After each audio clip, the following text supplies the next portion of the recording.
Bien, mesdames, messieurs. S'il vous plaît.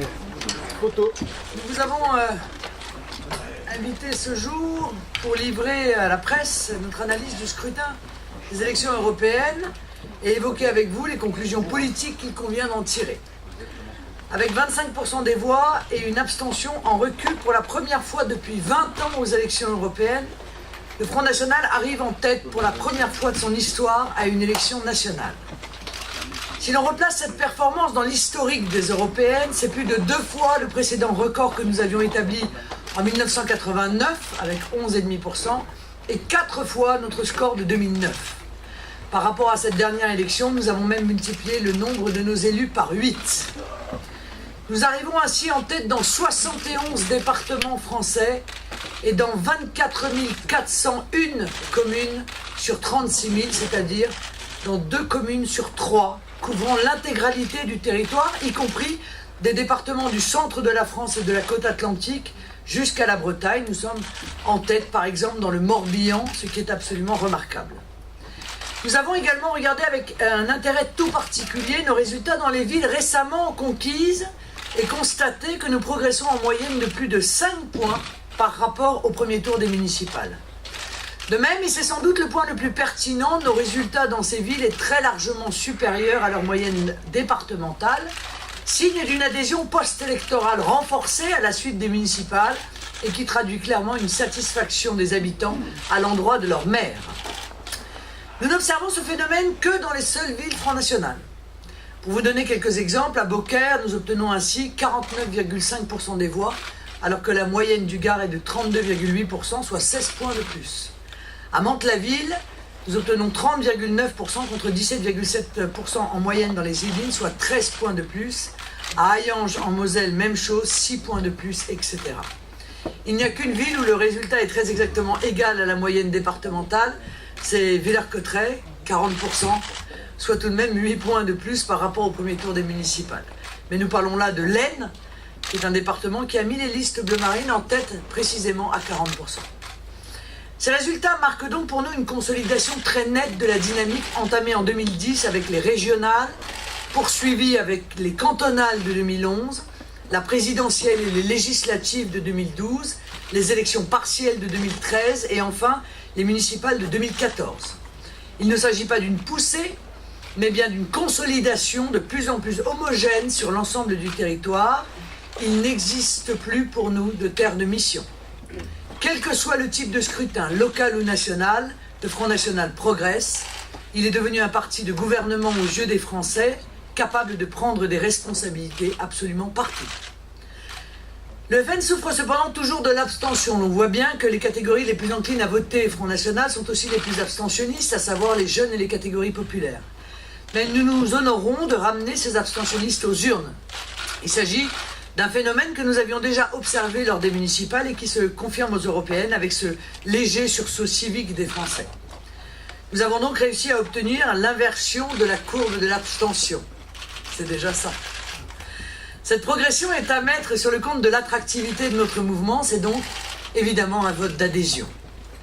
Autre enseignement, le Parti socialiste est laminé, avec un score historiquement bas qui n'atteint même pas la barre des 14%, mais également l'UMP qui chute lourdement par rapport à 2009 et qui ne se remettra probablement pas de cet échec électoral qui cristallise encore plus ses divisions idéologiques internes, et je ne parle même pas du torrent des affaires qui est en train de le faire exploser. Le FN est donc aujourd'hui devenu le premier parti d'opposition, une opposition au pouvoir en place, mais aussi à l'UMP, bref, au système UMPS. D'ailleurs, je rappelle que le Front National a eu contre lui pendant cette campagne, ce qui n'a pas été pour lui nuire, pas moins de 2 tribunes présidentielles, celle de Hollande et celle de Sarkozy. Eh bien, le moins que l'on puisse dire, au-delà de la vacuité de leur contenu, c'est qu'ils ont tous deux été sèchement sanctionnés et désavoués lors de cette élection. Ce sont des élections très politiques qui se sont jouées. Tous les thèmes de fond ont été abordés, du moins par notre mouvement: économie, protection dans la mondialisation, identité, protection contre l'immigration, euro, etc. Elles n'ont pas été une affaire de personnes, ces élections, mais une affaire de partis, et donc d'idées et de projets. Le FN est en réalité le seul à avoir parlé d'Europe pendant cette campagne européenne, ce qui est logique, vu qu'il en parle tout le temps. Les Français, par leur suffrage, ont salué dans nos listes une forme de cohérence qui a évidemment été remarquée entre le discours habituel que nous tenons et le discours de campagne, à la différence des autres partis qui ne parlent jamais de l'Europe puisque c'est à la fois l'origine et le fruit de leur collusion. Le FN est le seul parti à être allé sur les sujets de fond quand les autres partis étaient sur des tactiques politiciennes, des arguments déconnectés de la réalité des Français.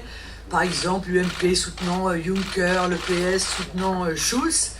Eh bien, notre mouvement a osé aborder tous les sujets, je vous l'ai dit, protectionnisme, patriotisme économique, traité transatlantique, identité, immigration, Schengen, y compris les plus tabous, comme l'euro, sans crainte de déplaire, sans sombrer dans la démagogie. Le FN, chacun le reconnaît, et c'est pourquoi notre score est si significatif, a avancé non masqué dans cette élection. Cette franchise, indubitablement, a plu et a rassuré les électeurs sur la profondeur et la solidité de nos convictions. Les Français ont pris conscience de l'offre politique proposée par le FN et le RBM, à savoir un projet patriote. Nous exposons chaque jour aux Français la construction progressive d'un projet intimement lié à la question européenne et qui est un véritable projet national, un projet que nous serons amenés d'ailleurs à consolider en vue des prochaines échéances électorales. La campagne du FN a encore une fois permis de révéler le vrai clivage qui scinde aujourd'hui la vie politique française. Je sais, je l'ai répété à de multiples reprises et je continuerai à le répéter car c'est une conviction profonde, à savoir non plus le clivage entre la gauche et la droite, non pas entre le PPE et le PSE, comme on a voulu nous le faire croire avec cette ridicule affaire de l'élection du président de la Commission, qui en plus est un mensonge, un sujet dont se moquent particulièrement les Français avec raison, mais le clivage entre la nation et la mondialisation sauvage incarnée par l'Union européenne, entre la protection et l'abandon, entre un avenir français et le renoncement. C'est une fracture qui traverse d'ailleurs tous les pays d'Europe et qui émerge partout. On le voit au Royaume-Uni, en Italie, au Danemark, mais c'est aussi une fracture qui traverse les partis en France. Je vous renvoie aux déclarations de M. Guénaud, de Mme Dati contre M. Lamassoure et M. Juppé, mais aussi au PS, et qui va appeler à terme à une recomposition politique de grande ampleur. Pour ce qui est des considérations plus symboliques, je vous fais remarquer qu'au niveau du Parlement européen, les élus FN constituent le premier groupement d'élus français, avec 24 représentants, et même le troisième plus important au niveau européen, derrière la CDU et le SPD.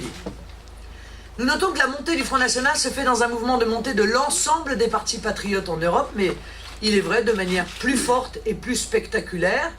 Alors cela tient bien sûr à la qualité de notre travail mené en France et à la stratégie que nous avons adoptée, mais aussi au fait que la France est une nation très politique. Si l'Allemagne est le cœur économique de l'Europe, la France en est indubitablement le cœur politique. Bien entendu, nous allons essayer de constituer un groupe pour peser davantage au Parlement européen, et nous sommes tout à fait confiants quant au succès de cette entreprise, mais au-delà de cet aspect plus technique que politique que constitue la formation d'un groupe, dans le cadre du travail parlementaire, nous vous rappelons que notre objectif est de bloquer avec nos élus toutes les évolutions néfastes de l'Union européenne, ce qui implique de défendre en toutes circonstances les intérêts de la France et des Français. Nous sommes dans cet hémicycle les seuls représentants de la France.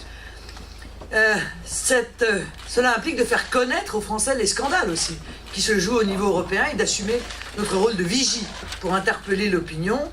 Nous allons bien entendu utiliser notre socle électoral et notre nouveau socle d'élus pour préparer les échéances nationales à venir dans la continuité des municipales qui ont permis un ancrage local essentiel. Nous avons donc en perspective les régionales de 2015 sur contre-ordre et nous l'espérons également les départementales car nous nous battrons pour faire échouer le projet catastrophique de réforme territoriale envisagé brutalement par François Hollande.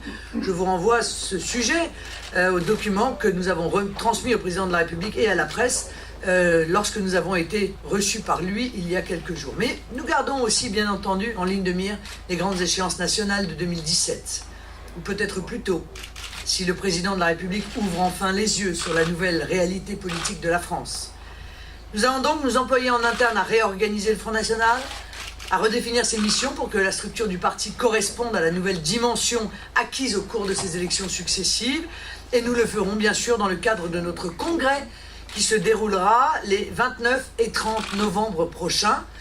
De fait, notre participation sera de plus en plus active dans le débat public et nous continuerons à multiplier les liens avec la société civile, à l'image du collectif Racine ou du collectif Marianne. Cela se traduira par le recrutement de nouveaux militants et la mise en avant de nouvelles figures au gré des ralliements inévitables qui s'opéreront. Je vous rappelle à ce sujet l'arrivée dernière, dont je me félicite, de l'économiste et spécialiste de la transition énergétique, co-rédacteur avec Jacques Sapir des scénarios de sortie de l'euro, Philippe Murer.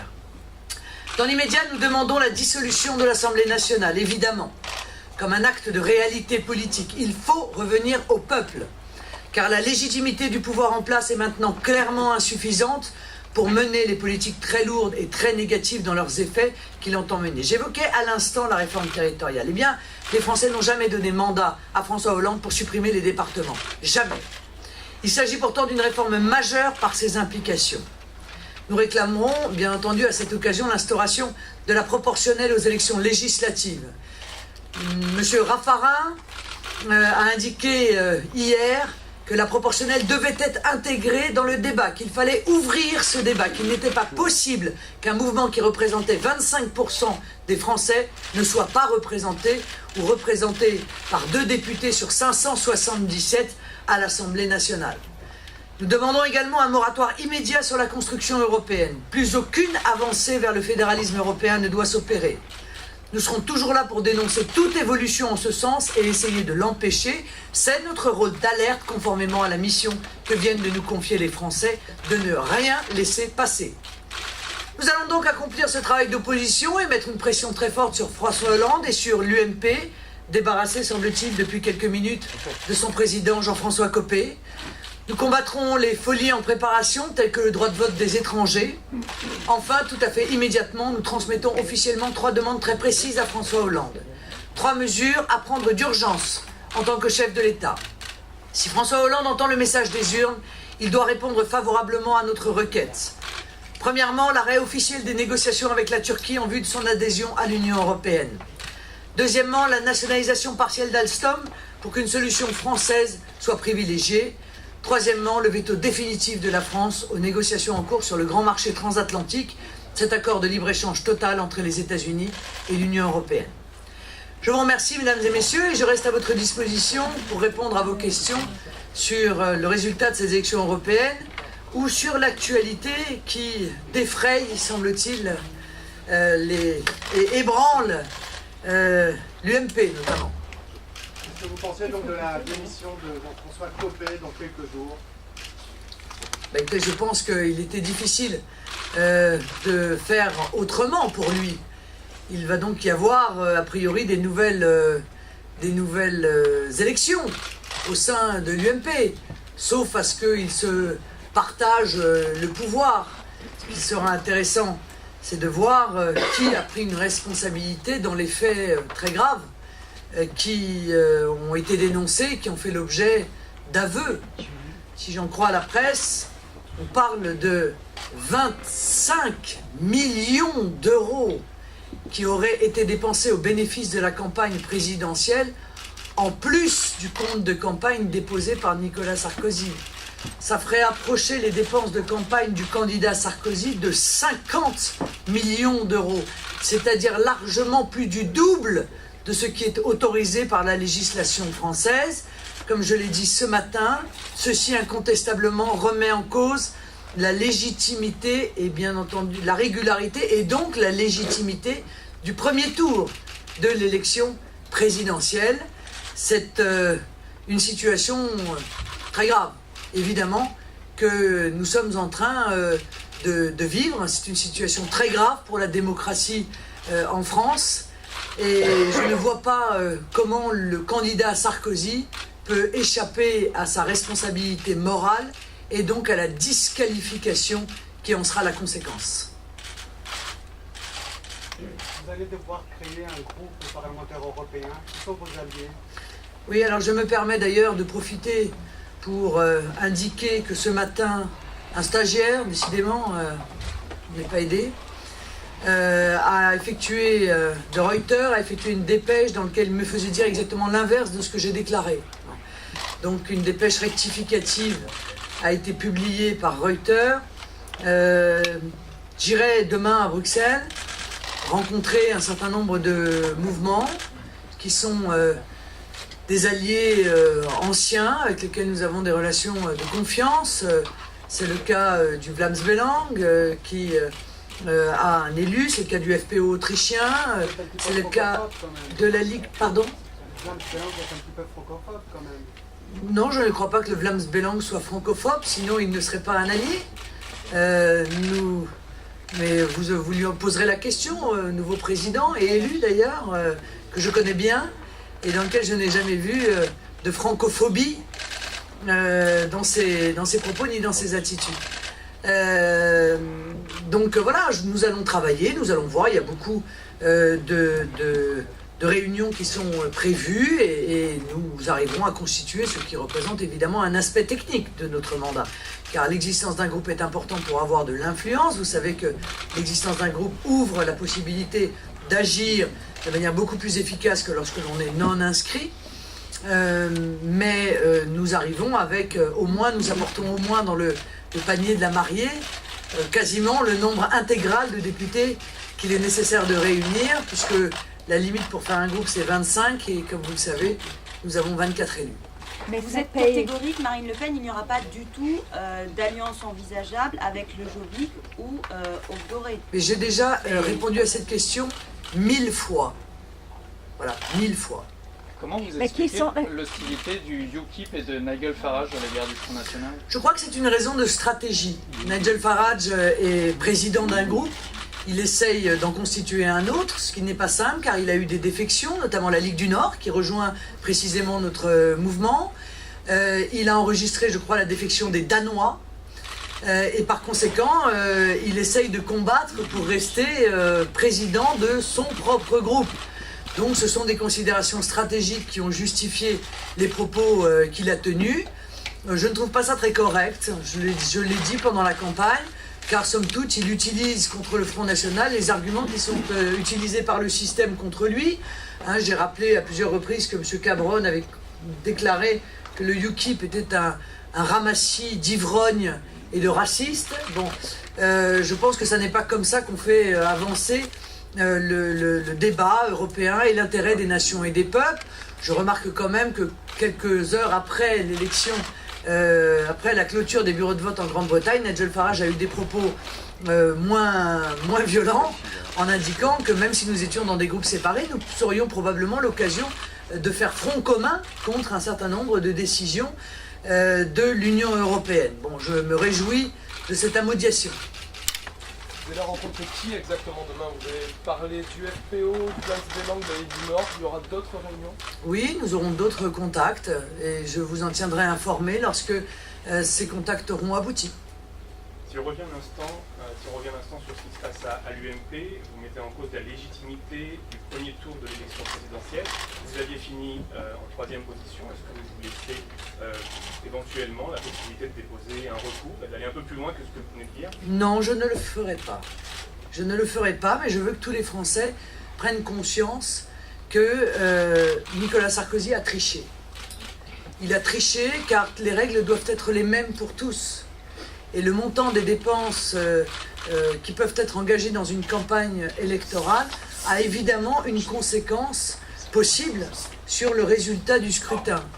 En ayant dépensé, semble-t-il, plus du double des dépenses autorisées, clairement, Nicolas Sarkozy a trahi la démocratie, trahi les règles républicaines, et probablement voler une partie de son résultat du premier tour. C'est maintenant aux adhérents et aux électeurs de l'UMP d'en tirer les conséquences. Et j'espère qu'ils le feront avec fermeté. Pour l'instant, à l'UMP, la direction provisoire va être assurée par les 3 anciens premiers ministres, Raffarin, Fillon, Juppé. Qu'est-ce que vous pensez de ce trio? Raffarin, Fillon, Juppé. Et ben là, on est dans l'euro-béatitude totale. Bon, écoutez, ça permettra peut-être encore de clarifier la situation et les différences de fond qui existent entre le Front National et l'UMP et la proximité inouïe qui va exister entre l'UMP et le PS, car ce sont tous les trois ce que nous avons appelé des euro-gagas. Le Front National fait l'objet d'une information judiciaire concernant le financement du parti, ainsi que le micro-parti JAD. Est-ce que ça veut dire que vous êtes favorable à l'évolution de la législation en termes de financement de partis politiques ou des campagnes électorales? Non mais nous, monsieur, nous sommes toujours victimes d'enquête. Ils ouvrent une enquête, ils ferment l'enquête, ils ouvrent une enquête, ils ferment l'enquête, ils ouvrent une enquête, ils ferment l'enquête. Je remarque qu'on en parle souvent de l'ouverture de l'enquête, rarement de la fermeture. Donc moi, je n'ai absolument aucune inquiétude, mais aucune. Que les choses soient extrêmement claires. Voilà. Nous, tout est absolument transparent. Et donc, j'attends avec impatience la fermeture de l'enquête qui interviendra sûrement d'ici quelques mois. Je reviens sur la conférence de presse que vous tiendrez demain à Bruxelles. Est-ce que ce sera une conférence de presse commune? Est-ce qu'on peut s'attendre à d'autres partis ou vous serez seul? Non, je pense qu'il y aura des représentants d'autres mouvements, a priori, mais je verrai ça demain. Quand vous voulez, sinon vous venez pas. Si je suis toute seule.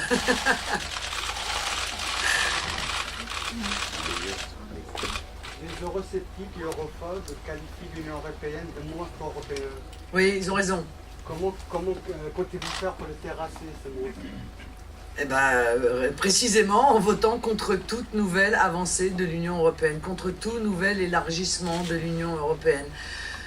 Moi, vous savez, je pense que le PPE et le PSE sont beaucoup moins tranquilles qu'ils essayent de le faire croire. Parce qu'en réalité, ils n'ont pas de majorité. Contrairement à ce qu'ils ont survendu aux Français pendant la campagne, ni le PPE, ni le PSE n'a de majorité au Parlement. Ils vont donc être obligés de montrer à tous les peuples européens ce que nous n'avons eu de cesse de dénoncer pendant la campagne, à savoir que pour pouvoir avancer dans leurs projets morbides pour les peuples et pour les nations, ils sont obligés de s'associer. Au moins, ça clarifie la situation. Ça crée en quelque sorte cette fameuse fracture dont je vous parlais tout à l'heure, qui doit traverser et être d'autant plus claire au Parlement européen entre les nationaux et les mondialistes, c'est-à-dire ceux qui défendent la nation comme structure de protection des peuples, avec le retour des armes des nations pour protéger les peuples, et de l'autre côté, ceux qui sont pour la dilution, pour la disparition des nations, pour la disparition des frontières, pour la disparition de toute entrave à la mondialisation sauvage devenue définitivement leur seule idéologie. Justement, est-ce que la réforme des régions dont vous parliez tout à l'heure, est-ce qu'elle se situe dans cette dynamique? On sait que l'Union européenne cherche à se fédéraliser et à découper les États-nations en euro-régions transnationales. Est-ce que ça s'implique? Oui, ça fait de nombreuses années que la réforme territoriale est un projet de l'Union européenne.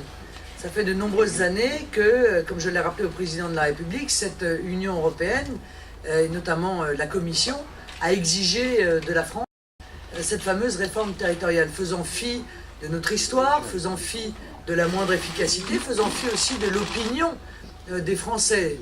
Je suis convaincu qu'ils sont extrêmement attachés à leur département. Le but, c'est la landérisation de la France, c'est-à-dire le découpage de la France sur le modèle allemand qui définitivement est devenu, auprès de nos dirigeants UMPS nationaux, le modèle dominant. Et l'UMP et le PS devenus des partis dominés. Ce qui, vous l'aurez remarqué, n'est pas mon cas. Madame? Oui. Question assez large peut-être, mais puisque vous visez 2017 et les présidentielles, est-ce que vous pouvez déjà projeter et dire concrètement si jamais vous gagnez les présidentielles 2017, qu'est-ce que vous ferez? Comment vous mettrez en marche le programme? J'organise dans les 6 mois un référendum pour demander aux Français s'ils veulent sortir de l'Union européenne. Dans les 6 mois qui précéderont ce référendum, j'irai voir l'Union européenne en disant si vous ne rendez pas au peuple français sa souveraineté monétaire, sa souveraineté territoriale, c'est-à-dire la sortie de Schengen, sa souveraineté économique, c'est-à-dire la possibilité de mettre en place du patriotisme économique et un protectionnisme intelligent, et sa souveraineté législative, c'est-à-dire l'autorité supérieure de la loi et de la Constitution française sur n'importe quel texte européen, alors je demanderai aux Français de sortir de l'Union européenne. Qu'est-ce qui dit que ce référendum sera plus respecté que celui de 2005? C'est-à-dire que si je suis au pouvoir, il sera respecté. Mais madame, aussi, outre l'Europe, sur votre programme, préférence nationale, etc. Pardon.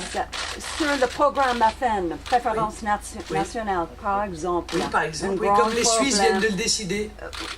Oui, mais ça implique un changement de constitution, peut-être. Est-ce que ça... Bien sûr, vous avez parfaitement raison.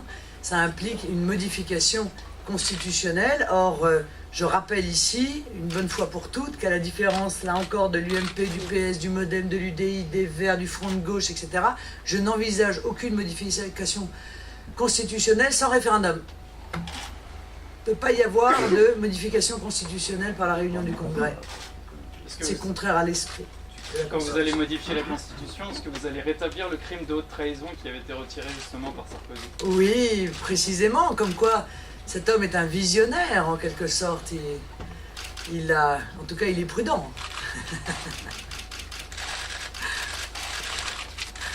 Bien, merci beaucoup. Je tiens à la disposition des journalistes la dépêche rectificative de Reuters à la suite de sa grossière erreur.